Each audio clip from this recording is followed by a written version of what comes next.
Hi guys, welcome to HardReset.Info channel. Today I have Motorola Edge 50 Pro and I want to show you how to take long screenshot on this device.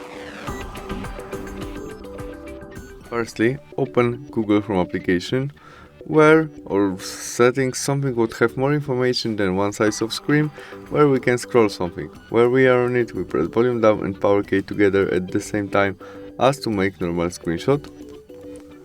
And after that we press this icon.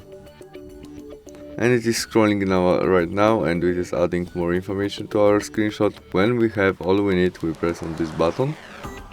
And that's all. We have saved it in our gallery, our screenshot, which much more information than you have on the normal one. Thanks for watching, bye!